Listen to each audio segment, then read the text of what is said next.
Ito ang dalawang maling paniniwala about depression. Una is, ito yung about sa issue ng mga nakaraan na pag lalaki ka, bawal kang umiyak, bawal kang malungkot, ma-depress kasi mahina ka or hindi ka lalaki, bakla ka, bading ka, hindi ka straight or anything na pang-aasar nila sa'yo, pamabuli nila sa'yo. Dahil sa pang-stereotype sa atin or sa mga lalaki or sa atin na mga lalaki, ang nangyayari niyan, hindi natin or hindi nila in-open up yung mga problema nila sa mga tao, sa mga magulang nila, sa mga kaibigan nila, sa best friend nila, or sa kung sino mang tao na nasa paligid nila kasi ayun na, tumatak na sa utak nila or nasa isip na nila dapat hindi ako umiiyak, dapat hindi ako nalulungkot, hindi dapat ako nga nakakaramdam ng gantong lungkot, di dapat ako umiyak kasi lalaki ako, hindi ako bading, hindi ako bakla. 'Di ba kasi nang bata pa lang tayo, 'di ba? Pag may nag-away, sasabihan tayo na, "Oh, iyak, bakla ka pala eh. Kung lalaki ka, dapat di ka umiiyak. Ang hina mo pag nalulungkot ka." So, nang bata pa lang tayo, doon na tayo naiisip na natin na, ayun, ayokong umiyak. Habang lumalaki ka tuloy, dapat hindi ako malungkot.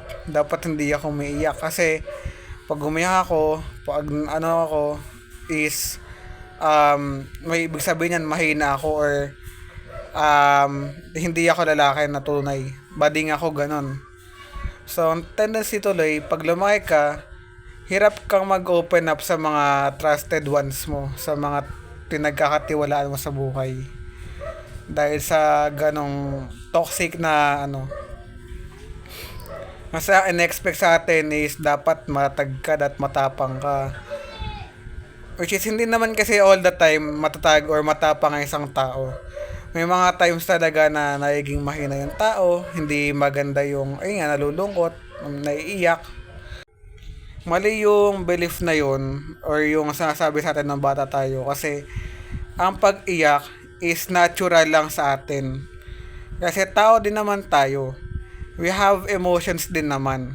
'Di ba? Lahat naman ng tao may emotion eh. Lalaki ka man, babae ka man. Lahat tayo meron tayong emotions. Kasama na doon yung malungkot.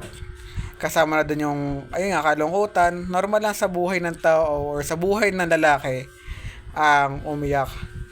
Kasi, ayun nga, emotions natin yun eh. 'Di ba? Normal lang yun. Kaya huwag kang matakot na or huwag mo isipin na dapat hindi ako iiyak kasi lalaki ako. Kasi part na emotions natin yun. Ang pag-iyak o ang pagiging malungkot or pag nalungkot ka, hindi ito nakakabawas ng pagkalalaki mo. Hindi ito nakakabawas ng pagkalalaki mo, ng pagiging malakas mo. Kasi, yun nga, normal lang, natural lang sa atin na lalaki yung umiyak. Kasi, emotions natin yun. Hindi nakakabawas ng pagkalalaki ang pag-iyak. Kasi may nakita akong comment na sa yung kay Millennial Psychology, which is, eto na yung tinatopic nga natin. So, wag kayong maniwala sa sinasabi nila na dapat, kung lalaki ka, dapat di ka umiiyak. Kasi, mali yun. Kasi parang ginawa ka na lang robot. Actually, ang robot wala emotions eh. Pero, ayun. Kaya kung meron kang problema, huwag kang matakot mag-open up sa trusted ones mo. At kasi nga normal lang sa atin, sa lalaki na umiyak. Itong pangalawang maling paniniwala na to is ito yung common sa Christians. 'Di ba pag nalungkot ka, sasabihin nila kung malungkot ka, kulang ka sa prayer, kulang ka sa kung ano man yung related sa Diyos. Para hindi na to yung ganun na kaya ka malungkot, kaya ka nagkakagayan kasi kulang ka sa prayer eh. Kaya ka malungkot kasi kulang ka sa pagbabasa ng Bible. Kulang ka sa pananampalataya, kaya ka ganyan. Kung totoo yan, marami dapat ang mga pastors, mga preachers, o yung mga talagang devoted sa Lord. Yung mga talagang naglilingkod at talagang mga umiiwas sa mga kasalanan, sa mga tukso. More likely sa tukso pala. Or umiiwas sa magkasala. Dapat hindi sila malungkot. Kasi kahit naman sabihin mo na you are truly servant of God na grabe ka sumunod sa Lord, sasakripisyo mo yung oras mo, yung pera mo, yung pagkain mo, or yung ikaw, yung sarili mo, yung anumang meron sa'yo, para makasunod ka sa Lord. Darating talaga yung point na malulungkot ka, maladepress ka.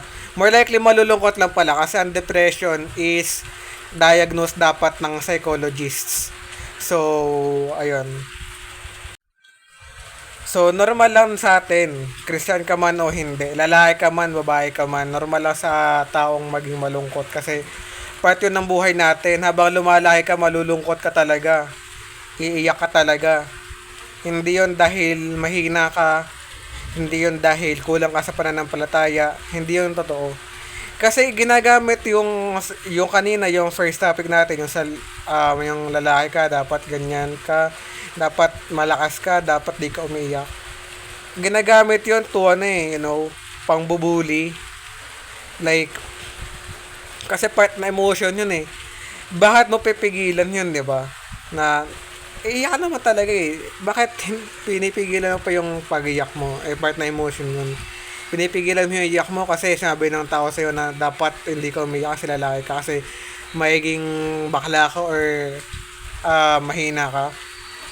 Ganun sa Christian na um, na sinasabihan yung mga members or yung mga kapwa nila Christian na malungkot na kaya ka malungkot kasi depressed ka eh. Ano kaya ka malungkot kasi depressed ka? Mali ulit. Kaya ka nagkakagayan kasi kulang ka sa Mag-pray ka lang, magbasa ka lang ng Bible, tingnan mo yung sasaya ka rin yan. Basta, lakihan mo lang yung pananampalataya mo, di ba? Maglingkod ka sa Diyos, sasaya yung buhay mo. May mga Christian kasi na wala sa lugar yung pag-preach nila ng salita ng Diyos. I mean, I get your point. Yung member na yon, yung tao na yon, unbeliever man or believer, Kristiyano man o hindi, gets ko naman yung point nyo na maging lumakas sila sa pananampalataya, dapat devote din sila sa Diyos. I get that point. Pero, ang mali doon is, hindi nyo muna pinakinggan yung side ng tao. By saying that, na-invalidate yung mayroong pinagdadaanan, di ba? Na para bang kasalanan pa nilang doon sila dumaan. Na para bang kasalanan pa nila na nagka-problema sila ng ganun. Kasi limbawa, sabihin natin na meron akong problema sa kaibigan ko. Masasabi mo ba na mag-pray lang ako tas sasaya ako kung kaibigan ko yung dahilan ko bakit ako naging malungkot? I mean, pwede ka naman mag-advise na maraya po ibang tao dyan. Or ikaw, sabi mo, ako, kailangan mo ng kaibigan, nandito lang ako for you. So, pwede naman sabihin sa kanya, hindi yung kulang ka sa pananampalataya, kaya ka malungkot, kaya nagkakaganyan. Kaya nagkakanda guli yung buhay mo.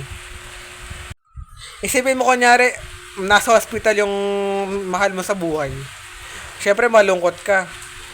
Sabihin ng tao sa'yo na na kulang ka sa pananampalataya. It's a sakit. Okay. Cheer up mo, gagaling din yan siya.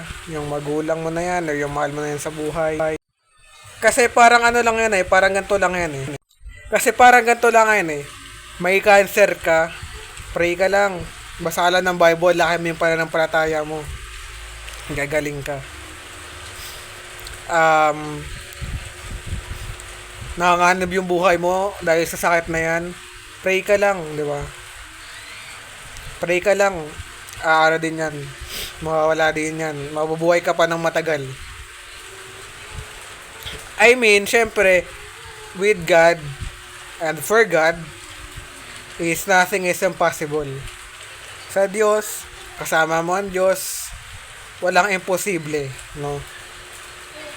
Pero, hindi sa lahat ng pagkakataon dapat pinapasok niyo yung Bible. Hindi sa lahat ng pagkakataon dapat pinag-preach kayo ng about God. Kasi, may mga bad timing naman talaga. So, huwag palagi, ilugar niyo yung faith niyo. Diba? So, yun na yung dalawang biggest, hindi man biggest, yung parang popular na yung lalaki ka, dapat di ka umiyak, dapat di ka malungkot, di ka depressed. Kasi pag ganyan, mahina ka, bakla ka, or sa Christian naman, malungkot ka, kulang ka sa pananampalataya. Hindi naman yun dahil dun. Okay? So, goodbye. Leave a like, subscribe, and hit the notification. Just all for you. To be always updated by future videos. God bless. Alam nyo, meron ako ni-record dito na X-recorder, pero i-mute ko na lang yung kasunod nito, yung katulad na ito. I-mute ko na lang ngayon kasi ang ingay sa bahay kagabi at the same time, ang gulo ko din ng mag-explain doon. So, ayun.